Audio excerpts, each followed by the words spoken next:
राहुल गांधी ने जो लंदन में कही उस बात को लेकर कहा कि उनको माफ़ी मांगनी चाहिए, तमाम चीज़ों को लेकर सवाल खड़े किए हैं। सदन नहीं चल रहा, संसद नहीं चल रही है।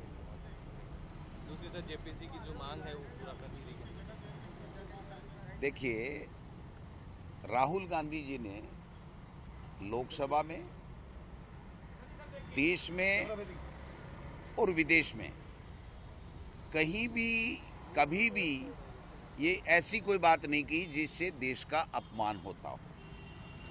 बल्कि हमारे देश के प्रधानमंत्री जी ने जब जब भी वो बोले हैं, चाहे वो सरकारी कार्यक्रम हो, चाहे वो पार्टी का कार्यक्रम हो, चाहे वो लाल किला हो, चाहे वो राष्ट्रीय पर्व हो, जब जब भी बोला है, इस देश ने जो 70 साल में प्रगति की है, इस देश ने, देश के लोगों ने, देश के प्रजातंत्र ने जो मुकाम हासिल किया है पूरे विश्व में, उनको हमेशा कमज़ोर करने वाला बयान दिए हैं।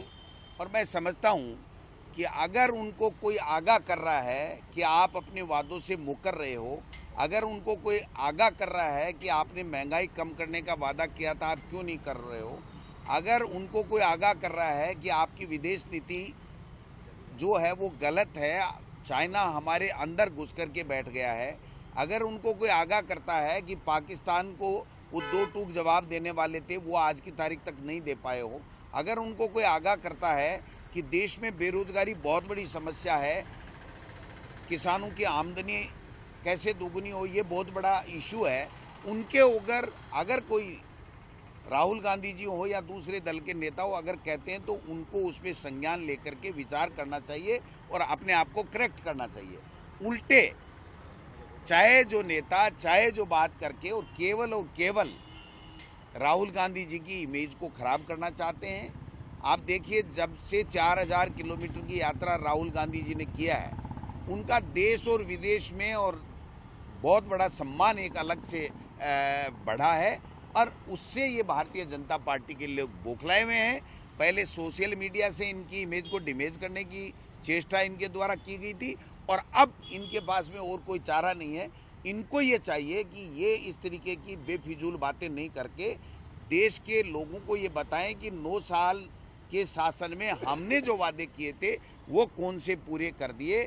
और मैं राजस्थान के संदर्भ में कहना चाहता हूं कि 25 में से 25 सांसद 2 बार दे दिए। भाई आप बताओ तो सही, आप क्या लेकर के आए हो राजस्थान के लिए, आपका विजन क्या है, यहाँ के एमपीज ने मांग क्या की है, और वो केंद्र की सरकार ने क्या बजटों में दिया है, ये बात भी तो करनी पड़ेगी ना। 4 बजट चले गए उनके, 1 बजट और आने वाला है। और आज जो पूनिया जी ने जो ऐलान किया है भाजपा ने, यहाँ पर जो जन आक्रोश घेराव, मेरे समझ में नहीं आया ये नाम ही 3 किस तरीके के हैं। जन आक्रोश उनके खिलाफ है, कांग्रेस के खिलाफ, कांग्रेस की सरकार के खिलाफ नहीं है। घेराव, वो कायगा घेराव करेंगे, टुकड़ों में बटे हुए लोग हैं, कोई उनकी मानता नहीं है, कोई उनको पूछता नहीं है।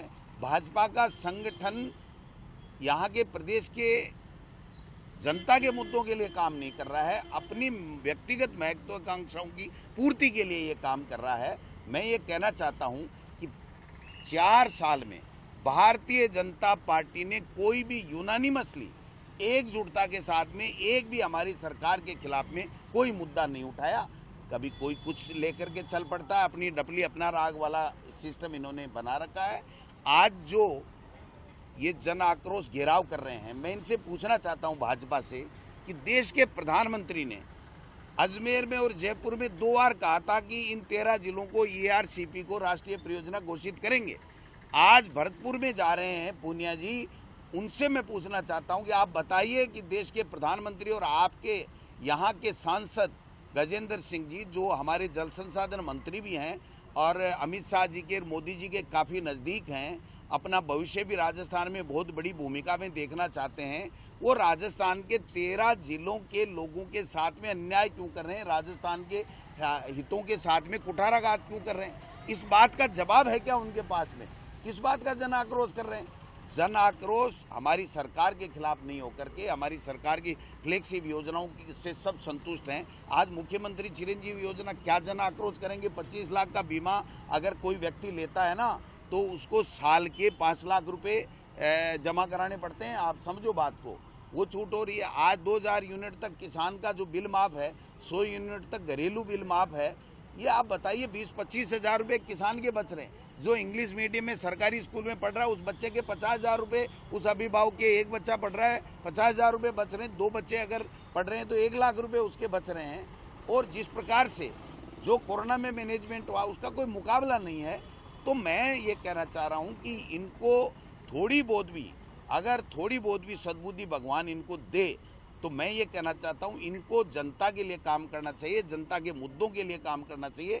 अपनी व्यक्तिगत महत्वाकांक्षा और मैं मुख्यमंत्री बनूं का ये जो मुंगेरी लाल का हसीन सपना है, ये इनको छोड़ना चाहिए।